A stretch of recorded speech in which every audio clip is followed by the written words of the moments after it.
Guruve Gaurachandaya Dharikaya Tadali Krishnaya Krishna Bhaktaya Tadavaktaya Namo Namaha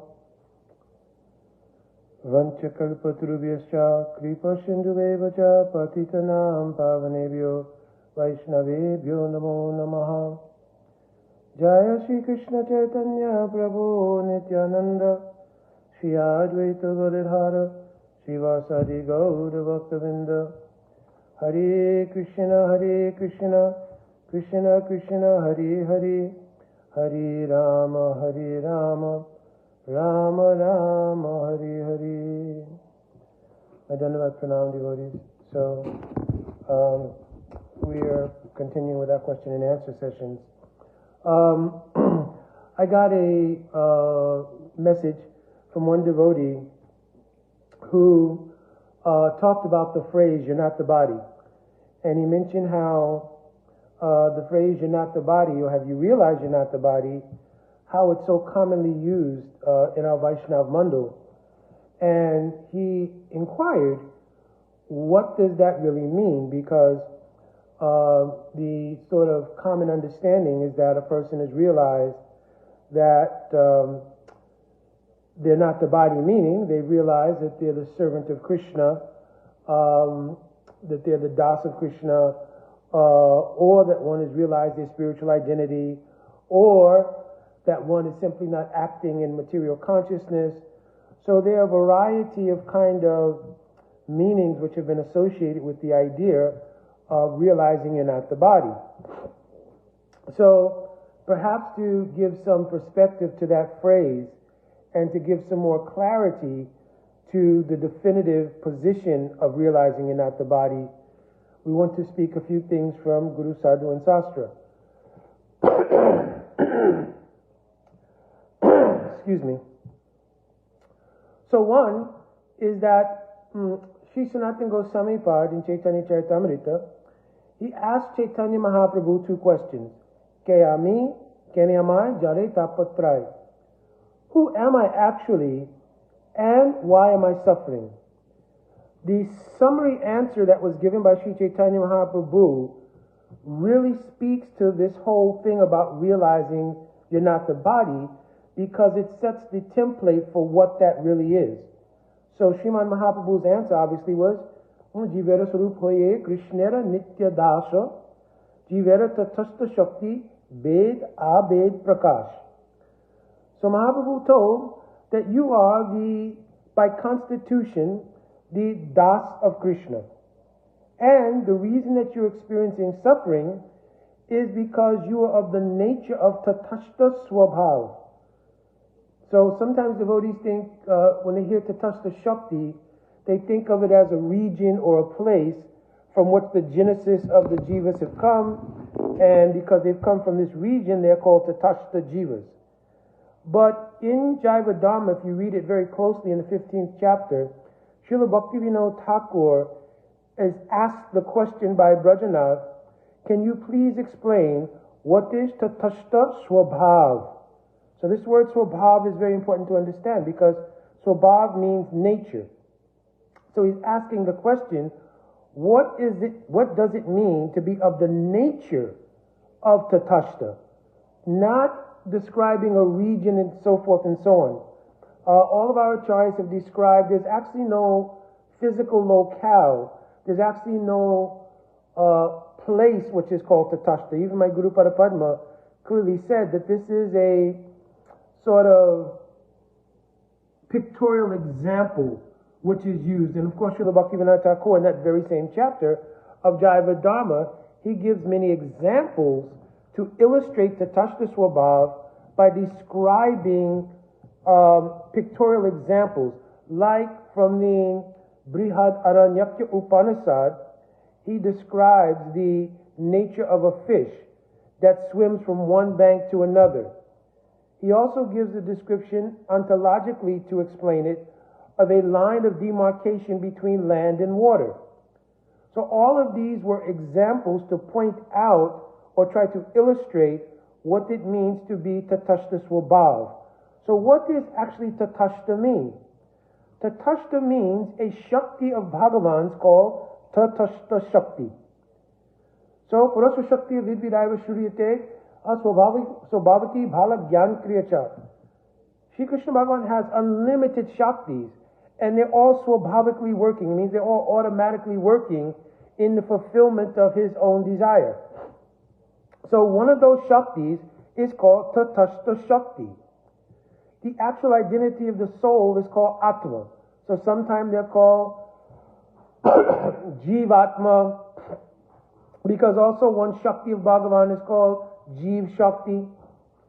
This Jiv Shakti, when it is imbued with Tatashta Swabhav, it is called Tatashta Jivas or Tatashta Shakti Jivas. You understand? So this nature of being Tatashta means it is a position in which the influence of the external or internal energy may exert its influence on the Atma. So that's what it means to be Tatashta Swabhav. Now, in the category of Jiva Tattva, there are only two divisions, Nitya Siddha and Anadi Bada. Anadi Bada means, the word Anadi literally means from time without any beginning, and I have quoted several times from Srimad Bhagavatam, Anadi Avidya Yukta Sha Purusha Shavera Atmanam Swato Na Sambhavanti Anya Gyanatva Ganado Bhavet. This is, I think, 11:22:10, and it describes that the Jiva's connection with avidya, ignorance, is anadi. Anadi avidya yuktasha. Similarly, Jiva Goswami Pad in Bhakti Sandarbha in Anuched 1, he describes anadi paramatatva jnanam samsara bhava maya, that the tatashta jivas, they have been samsara abhav, means they've been, abhav means an absence. There's different kinds of abhav, prag abhav, pradamsha abhav, etc., but here it means prag abhav. It means they're the prior status of having non-existence of paratattva jnana, which means knowledge of their own nature, what to speak of their actual eternal identity. So, because the jivas are anadi bhada, the influence of the material energy from time without any beginning, and you can see in Bhagavad Gita 13:20, and then you look at the commentary, Srila Vishwanath Chakravarti Thakur Pad, he asks and answers this question regarding the anadi yukta of the jiva with prakriti. Understand? Right? Means material energy. So because of that, from anadi kal connection with the material energy, the jivas being of tatashta swabhav have been influenced by the material energy. Therefore, from one karmic iteration to another, the jiva has been awarded through avidya shakti what is called asmita. The word asmi means I am.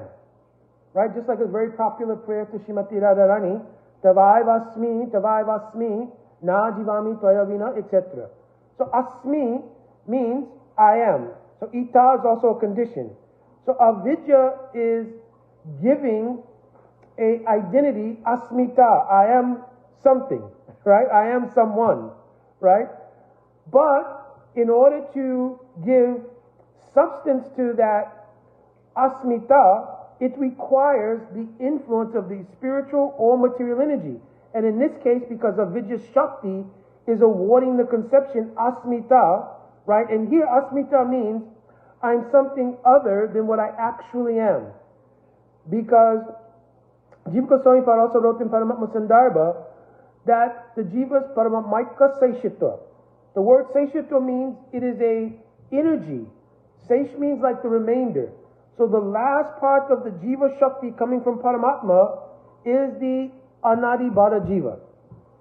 And seish also means one who worships. You understand? Like ananta seish. Right? And that which is worshipable is called seishai. Like Gabodakshayi Vishnu, Kshirodakshayi Vishnu, Karanodakshayi Vishnu. So seish worships seishai. You understand? So our position here is another way of couching the term that we are the Nitya Das of Krishna by saying Paramamaika Seishitva. You understand? So the jivas, even being in Tatashta Swabhav, right, and having been influenced by that tatashta swabhav, nature, and being influenced by the material energy or avidya shakti, thinks asmita, I'm something other than the Seish of Bhagavan, I'm something other than the Das of Krishna. Now, in order for there to be some practical function of this idea, a sense of identity has to be given. So then two more features are added. One is called the ahamkara. So ahamkara, we've heard this word many times, and we have, by translation, couched it as false egoism, right? Which is an excellent translation of it. False egoism. Why? Because the ahamkara presents us with a threefold identity that doesn't truly belong to us. So first, even the word aham. If you look everywhere in Sastras, you will see that this term aham is really related to Bhagavan. In Sanskrit, aham means I. But in the context of status in relation of the jiva to Bhagavan, this term aham belongs to Bhagavan. Aham savasya prabhavo. Aham evasham evagri. Right? In Srimad Bhagavatam, Bhagavan is always saying aham. Aham. I. Bhagavad Gita also, I. You understand? So what is the actual term for the jiva? If Bhagavan says aham, right? And so let me explain why first. Because following this word aham is the word ahamkara. Kara means karana and karta. I am the cause and the doer. So we know now that this term aham can adequately or rightfully be applied to Bhagavan because Krishna is the cause and the doer of everything. Ishvara Parama Krishna Satchidananda Vigraha Anadi Radhe Govinda Sava Karana Karanam. He is truly the cause and the doer of everything. So that nomenclature is apropos to Bhagavan. But the jiva is not appropriate for them because Prakriti Kriyamanani Gunai Kamani Savasha Ahamkara Vimudatma. This idea of ahamkara is vimudatma. It is a bewilderment of the atma under the influence of avidya. Because everything in relation to the jiva and material energy is being carried out by the modes of nature, according to this Bhagavad Gita verse. So the term aham is not really applicable to the jiva. What is applicable to the jiva? Dasosmi. So this word asmi, with the actual definition given by Mahaprabhu Das, the proper nomenclature for the jiva is dasosmi. I am das. You understand? So now, this ahamkara, because it has the feature of making us think we are the karana cause and karta doer, the natural outcome of that is we also think I am bhokta. Bhokta means the enjoyer. If I've created it, caused it, and I am the doer or controller of it, I am automatically, organically the natural enjoyer of it. You understand? So this mentality then is the covering of asmita, the false sense of being that's provided by avidya, and then in any particular karmic iteration from one life to another, we receive a particular upadi. The word upadi means a particular designation. That means born in a particular family, in a particular place, in a particular culture, in a particular social status, etc., etc. Right? It's mentioned in the third canto of Bhagavatam, karmana dhaivanana trena janto dehopapatye. By karma and dhaivana trena means by destiny, we receive a particular, specific material identity with a particular family, a particular name, a particular situation. Right? So this is called upadi. So one of the definitions of pure bhakti, therefore, is sarva upadi vinaya muktam, to become free from any of these upadis which are garnered from our association with the material energy. So three things. Let's go over it again. Asmita, which is offered by the avidya shakti. The ahamkara is the functioning element of this idea of asmita. And the upadi is the particular material designation from one karmic iteration to another. Because of this influence of the ahamkara, the jiva also has firm conviction that I am this identity. And the functioning expression of that identity is the material body that you have. So the jiva has a firm conviction that I am this body, and the jiva has no ability to break it. You understand? So the other features of avidya, let me explain them, and this will help to clarify it. Avidya, first of all, means lack of vidya or knowledge about my actual nature. Asmita is the secondary implication of that. I've already explained how asmita works. Then a duality arises, because in the actual Atma, there is no misery. Jiva Goswami described Chit Ananda Atmaka in Paramatma Sandarbha, and he described it Dukkha Pratyogitva. It means that in the Atma itself there is no misery. But under the auspices of avidya, then asmita, then rag and dvesh. So rag means the pursuit of the nature of being happy and looking for that nature within everything we come in contact with. But remember, all of the contacts we're having in the material arena are based in the conception of false egoism. So we think we're the enjoyer of it. But because that's not real, it axiomatically also produces miseries. So rag means attachment to enjoying, and dvesh means the aversion to suffering. But remember, suffering is not really in the Atma. So all of this is going on under the auspices of false egoism. You understand? But then the last feature of avidya is called abhinivesh. Abhinivesh means an inextricable absorption in this idea that cannot be broken by the jiva. In the verse that I quoted earlier from the 11th canto Srimad Bhagavatam, Anadya vidya yuktasha purushasha vedatmanam swato na sambhavanti anya. So swato means yourself. Swato na sambhavanti. You don't have power or the ability to break this absorption in the material energy of your own accord. Therefore, anya, it requires another. Gyanatva ganado bhavet. This description is description of Sadhu Guru. He's Gyanatva, means he has transcendental realization of his own nature, and by his harikatha, by his instructions, by his association, one can garner the influence of the spiritual energy to realize their own spiritual nature. And generally the sadhu means also compassionate. So Ganadha means they have the nature of Karun Shakti, the merciful dispensation to give this knowledge to others. And this is the only way to break the abhinavesh of the material energy. Right? Symptom of the breaking of this absorption in the material energy, and hence absorption in the idea of being the body, is symptomized by Sava Sangamena Ratnya Ankor Rupa Eva Mati. So in this long little verse here, Mati is the key word. Mati means discrimination. Sometimes in Sanskrit it's also called Vivek. Right? Like Srila Bhaktivinoda Thakur wrote a whole book, Bhakti Tattva Vivek. Right? So Vivek or Mati means the ability to get the epiphany there's something else besides this material world. That's the inspiration being demonstrated by Srila Sanatana Goswami Pad in asking his questions to Chaitanya Mahaprabhu. When that arises in any jiva, that position is called mati. But it cannot come unless there's the influence or direct association of a sadhu.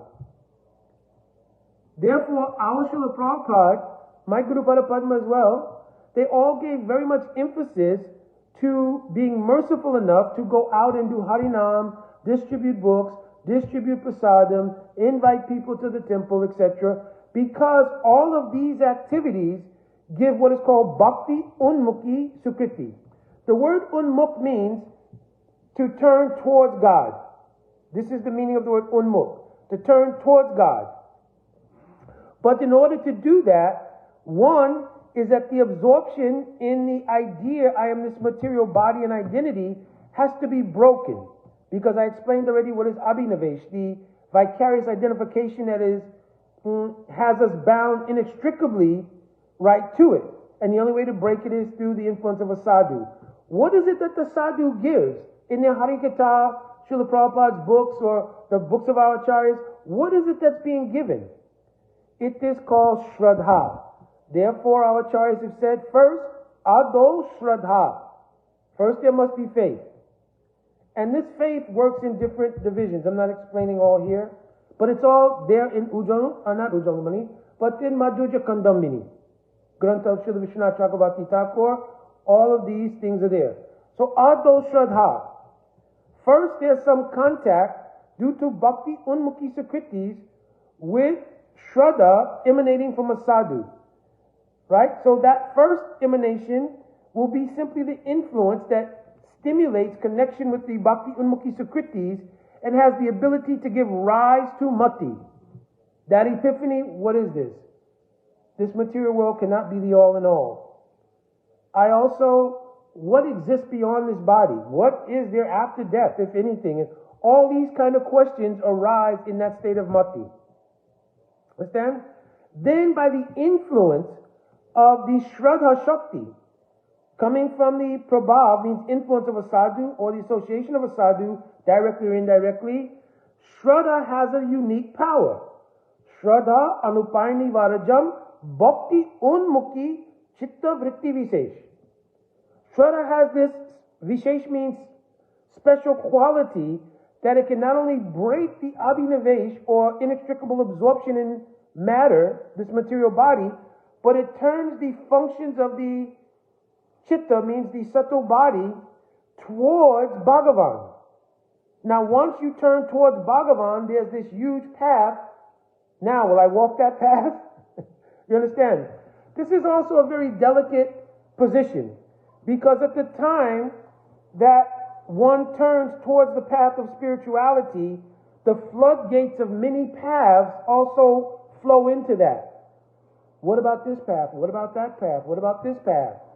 So the strength of the Bhakti Unmukhi Sukritis determines the ability of a person at what time and what period they can take up the path of Sudha Bhakti. Understand? First, they may be influenced by the idea of simply trying to, what they could not accomplish in the material arena of being the doer, they transfer that into the spiritual arena, and I will meditate, I will practice this modality, that modality, and I will become enlightened and happy that way. So still the sense of egoism, false egoism of being the doer, and hence the bhokta, enjoyer of the result, is still present. So only when that bhokta abhiman, means the conception of being the enjoyer because I'm the cause and doer, only when that is broken can the nature of walking the path of Sudha Bhakti really truly begin. Therefore the first anga of Bhakti is called Guru Pad Asraya. Similarly, Prahlad Maharaj told to practice the 9 angas of Bhakti like Shravan, Kirtan, Vishnu Smaran, etc. Iti Pums Arprita Vishnu Bhaktas Chinnavalakshan.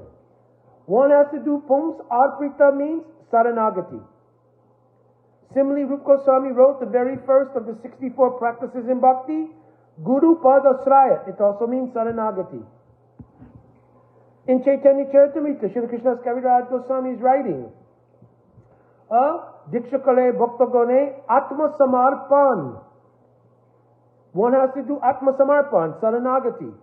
So what is Saranagati? Anukul Yasha Sankalpa, Pratikul Yasha Vivajanam. The first two things are a desire. It's not necessarily the action. It's the desire to do everything favorable for the service of Krishna and to reject those things which are unfavorable to the service of Krishna. Those are the first two elements. The second two elements kind of codify how that can happen. Rakshashati Vishwas. You understand? Rakshashati Vishwas Goptrave Varanam Tata. Raksha means to protect. So here it says Rakshati Vishwas. A Vishwas means a firm conviction, faith, belief, trust. So a trust that Sri Krishna is protecting not so much my material body, my material aspirations, my material goals, my material conceptions, but Krishna is the protector on the path of bhakti. Rakshishiti Vishwas. To have, Vishwas means, like I said, in Sanskrit it translates as trust, conviction, etc. But the word swas also means to breathe.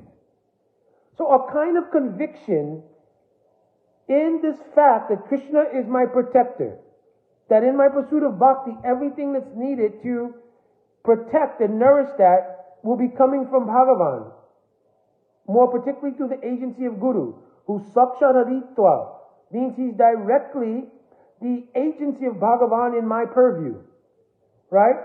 That faith that all protection on this path will come through that agency of Sri Guru, right? This is called Vishwas. The kind of trust you have that Swas, I will take my next breath, because it's not guaranteed. But we put a faith. Yes, I will plan to have dinner this evening. I will plan to do this. I will plan to do that savor, this savor. It's because we have faith, trust. I'll take the next breath. Having that kind of faith that Bhagavan is my protector, nourisher, guide, and has appeared in the form of Sri Guru, that kind of faith, right, Vishwas, is what is called the second part of Saranagati. And therefore, Goptrave Varanam Tata, acceptance that Bhagavan is also maintaining everything I need to accomplish bhakti. That everything within the purview of my practice of bhakti is all I need to accomplish the goal, the sajja of bhakti, which is to obtain bhav. Everything is already there. I don't need to look to the demigods. I don't need to look to New Age modalities. I don't need to look this way or that way. The full vishwas that everything is present in bhakti. And then Atmanikshep Karpanya, to be extremely humble. Chenarapi sunichena tarorapi eva saishnuna amanina manadena kitniya sadhari. The pradhan practice means the root practice of bhakti is Harinam. And Mahaprabhu is giving the secrets to practicing Harinam. So he says, Chenarapi sunich, that one should consider oneself lower than grass. There are many Harikatha that's given on how to understand this teaching, being lower than a blade of grass and more tolerant than a tree. Because certainly in the path, there's going to be so many peaks and valleys. This requires great tolerance. There'll still be interaction with others. That also requires tolerance. But it requires tolerance based in Trenadapi Sunich. Considering myself very lowly, then my tolerance is not, I'm putting up with this person or that person. My tolerance is of my own egoism trying to rise when I have to deal with something that doesn't seem palatable in relation to others or circumstances, etc. So, Trenadapi Sunich and Taror Eva Saishnuna go together. You understand? And the power to do all of these things, Anukuyasya Sankal, Pratikuyasya Vivajanam, and also to be Atmanikshep Kalpanya, humble, all is coming from the Vishwas that Krishna is the power that's accomplishing all these things through the agency of Guru and Sadhu. Understand? So this is called Saranagati. You understand? And this is the very first anga of bhakti. Until a person becomes Saranagat, it is very difficult, even though we use the term often, to realize you're not the body. Until there's Saranagati, it is very difficult to realize that. Because the very basis of our survival in the material world is based in the conception of that body. The ahamkara, the man and buddhi, intelligence and mind associated with the ahamkara, and the particular upadi we have. I've already explained upadi before, the particular designation in any karmic iteration we're in, right? That unique identity with those parents, that culture, that country, that all of that lines up. The upadi from asmita, the upadi, then the ahamkara, you understand? And then the self-conception born from that. That will not leave you until there is Saranagati.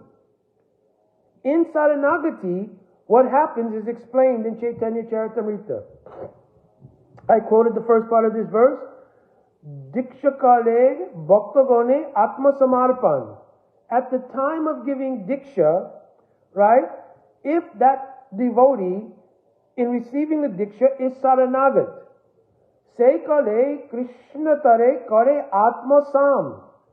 At that time, Krishna, through the potency coming through Guru Parampara, through Guru, makes that devotee Atma Sam. It means it imbues them with Swarup Shakti.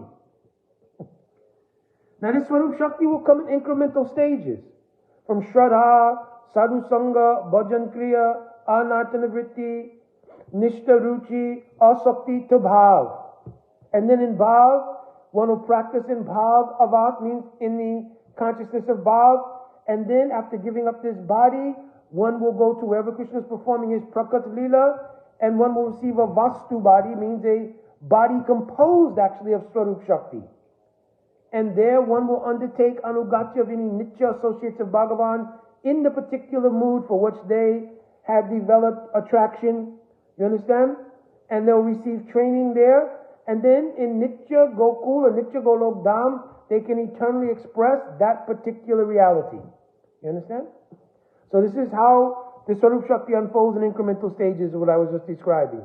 But there can't be any realization of that until one, there is a constitutional acceptance of identity as Krishna Das.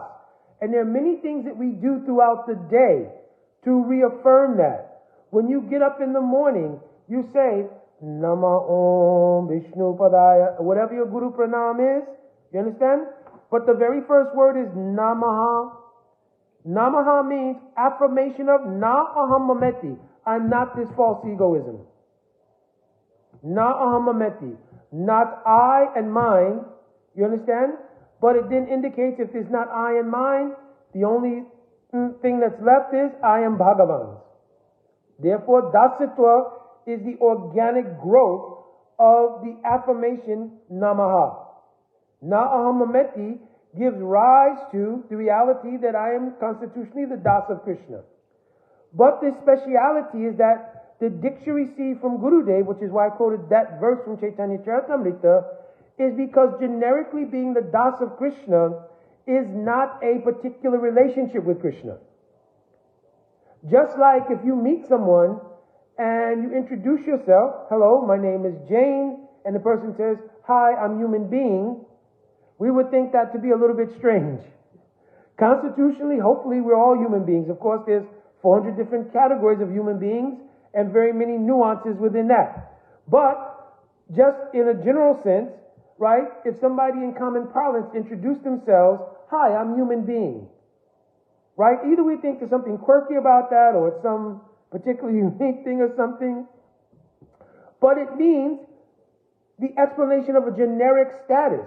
All of us are human beings, but we don't all have relationship with each other in a specific way. That somebody's a human being doesn't mean they're your husband or your wife or your son or your daughter. So in the same way, having a generic idea, I'm Das of Krishna, is not in itself a relationship with Krishna. So what happens at the time of Diksha is Divya Gyanamyanta Shrimanti Mantre Bhagavat Swarup Dhanam Gena Bhagavat Sambandha Visesh Gyanamscha.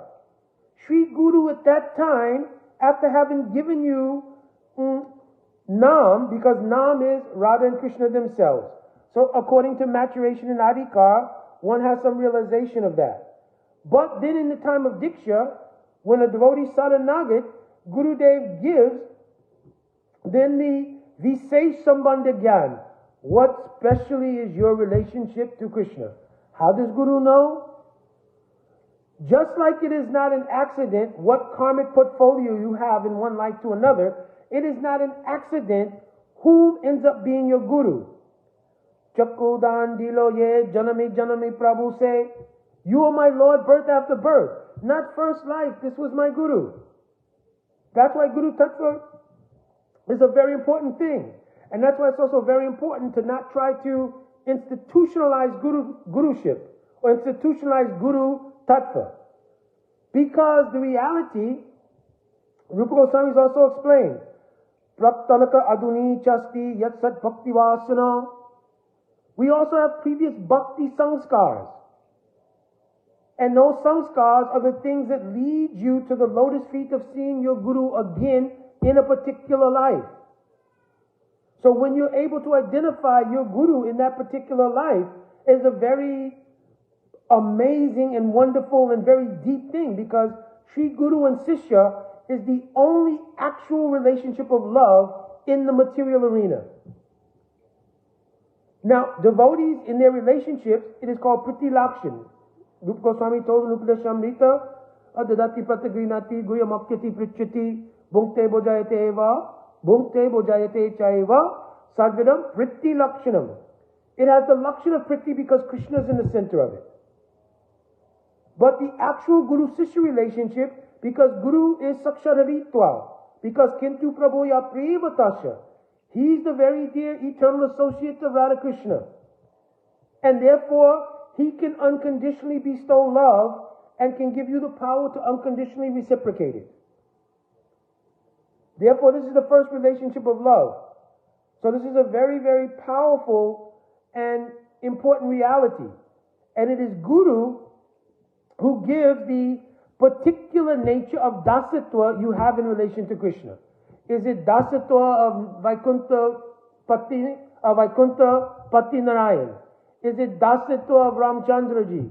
Is it dasatva of Narasimhadev?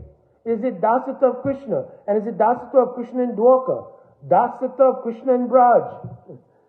And more even, is it dasatva of Srimati Radhika primarily? You understand? All these things are the specificity given by Sri Guru at the time of Diksha. But if the disciple is not Saranagat, if the Bhakti Samskars have not matured, then at the time of Diksha one cannot reconcile the epiphany or realization coming in the Diksha mantras of that identity, and therefore it becomes again more difficult to break the conception of being the body. Rather, what happens is one continues practicing in bhakti, carrying that material conception. This is called prakrita bhakti, material form of bhakti. Srila Prabhupada wrote, devotee can practice bhakti in 81 different varieties of the modes of nature. How? There are 9 types of bhakti, from Shravan, Kirtan, Vishnu Smarana, Parasevanam, Archanam, Vandam, Dasa Shakyam, Atma Nivedanam. And there are 3 modes of material nature. But the 3 modes of material nature do never act in one steady fashion. They're always mixing. So 3 times 3 is 9. So 3 times 3 different mutations of the modes of nature is 9. 9 processes of bhakti, 9 times 9 is 81. So as long as one is practicing prakrita bhakti, then 81 different varieties of the modes of nature are still imbued in that practice. How do we practice our prakrita bhakti? Only when you're situated in true sambandha gyan. What is my spiritual identity? And if you simply repeat, I'm not the body, I'm not the body, I'm not the body, that will not give you revelation of that reality. Simply saying I'm not the body will not do that. It requires the ability to digest what is coming from Sri Guru and Sadhus. Satam prasangam mamaveya samvido bhavanti rit karana rasanaya katha ta josar asu apavagavatmani shraddha bhakti shraddha bhakti anukramishati. Understand? So what happens is that when you're in the association of Guru Sadhu, it should be prasanga. It will become the word pra means prakushrupain or complete, absolute. So to make your association with the sadhu absolute, it requires to be in a position of being saranagat. I'm not this body because I am not the false egoism. Right? Because the material body is only connected to the subtle body. So it's not that the material body is the thing, it's the subtle body that's the challenge. Because the subtle body is holding the conception, I am this physical combination of elements and so forth. So that subtle body has to be purified. Jiva Goswami wrote in Bhakti Sandarbha, Pratamam Namnaha Shravanam Sudha Antakaram Arthapeksham. By chanting Harinam, we purify the Antakara, means the subtle body. You understand?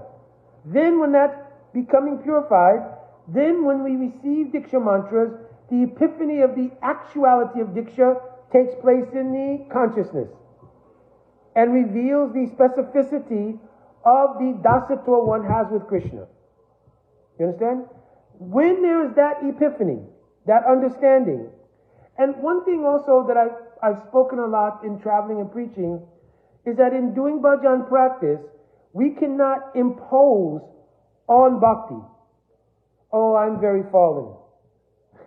Right? Because actually, in truth, that realization is not there. It is called Dainya Bhav. Dainya Bhav means the realization I am fallen, or Dainya Bhav also synonym for humility. The reality of humility in the earlier stage of practice is simply adherence to the etiquette and Vaishnav Sadachar, proper Vaishnav behavior. Because the true Sanchari Bhav of humility, called Dainya Bhav, has not arisen yet, because it arises in the state of being Krishna conscious. In Brihad Bhagavatamrita Sanatana Goswami is quoted there, Paripokena Dainasya Krishna Prema Ajasan Vitanyate. That Dainya Bhav arises in proportion to Krishna consciousness. Parasparam means they're mutually nourishing to each other. You understand? So now, in the practice of bhakti, one should not try to impose, nor should one try to repose. So what does imposition mean? To forcibly try to then, through kalpana or imagination, imprint things onto the practice. Yes, I am a cowherd boy. Yes, I am a manjari. Yes, I'm like this, I'm like that.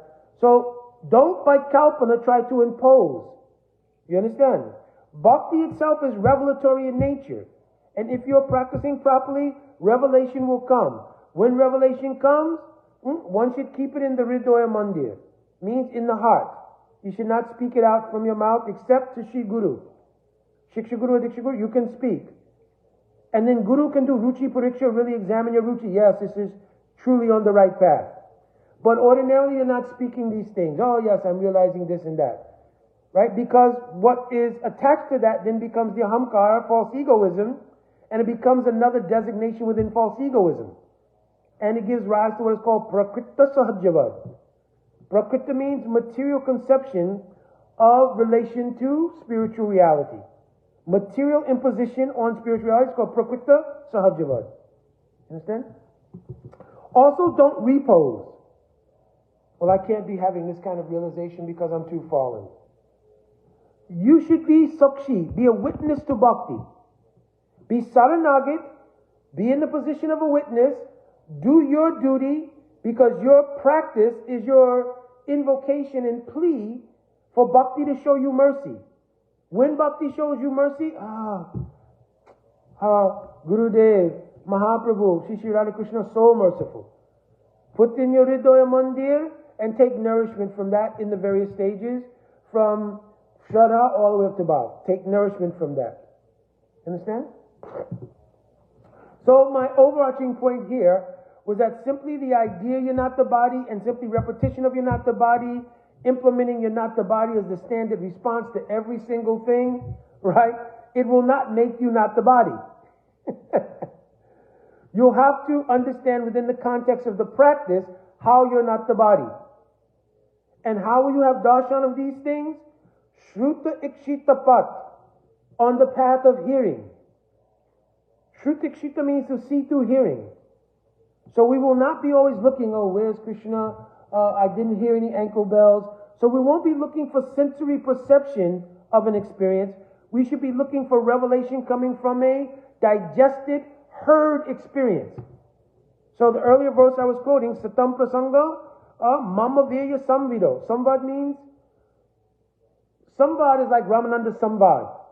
Sam means complete. Vad means a complete conception being transmitted is called Samvad. Like Narvya Samvad, Ramananda Samvad, also Chaitanya Mahabhusa Avabhoma Bhattacharya Samvad. You understand? Where complete conception is being exchanged. So, when the sadhu, satam, right, is a person who has some realization, and the hearer is saranagit, it creates prasanga. Then when there's prasanga, it is like a conduit or portal in which Mama Virya, Krishna is saying, my own Shakti, my own power, descends through that portal. So in that samvad, by the sadhu, my Shakti, Mama Virya, descends. And therefore, Bhavanti Rit Karana Rasanayakata. The second line is also interesting. Bhavanti, it manifests Rit in the heart. So this means it's a revelation. You understand? It's not the gathering of information, it's a revelation. Bhavanti rit karana rasanaya kata. When it enters the heart, it gives rise to the epiphany, which is the form of bhakti. Harikatha is the sarup of Harinam. So that sarup of Krishna in the form of Harikatha gives epiphany in the heart, and it becomes pleasing to the ear. So it doesn't enter the ear and go to the heart. It goes to the heart, then manifests as pleasing to the ear. You understand the difference? Prahlad Maharaj heard in the womb of Kayadu. So in the womb, how will you hear? Is it through digestion of the ear? It is through the heart. It penetrated the womb of Kayadu and went into the heart of Prahlad. Nardas Samvad to Prahlad in the womb of Kayadu. So Bhavanti Rit Gananarsanaya Kata. So the rasa in that becomes the stimulus for realizing the Ananda principle in the spiritual paradigm. You understand? And this is what progressively drives your bhajan life forward. You understand? And it's acting also as rasayan. Rasayan means medicine. To continue the purification of the vestiges of ahamkar, etc., that are still present. I'm giving one example. I was sick at one point. This was COVID or something that comes. Everybody catches these things from time to time. But I went to the doctor. The doctor said, okay, you have to take one antibiotic. So I'm very famous for not wanting to take anything, any kind of medicine, pills, anything, except my organic protocols, that we take. But medicines and stuff I don't like taking. So my wife is a medical professional. She's a dentist by profession, right? She's retired. But she knows medicine and so forth. So I would always take those antibiotics until I felt a little better. But the secret in an antibiotic is that you don't take it just until the symptoms stop, but you have to take the course of the antibiotic because there's residue of whatever the sickness is still there, and by following the instructions to take the full course of the antibiotic is what ends up destroying the residue of that illness. You understand? So my wife would always get on my case because she would find 2 or 3 of whatever it was I was supposed to be taking left. So, she told you have to stop this because what will happen is that the residue will then regenerate, and that's problematic.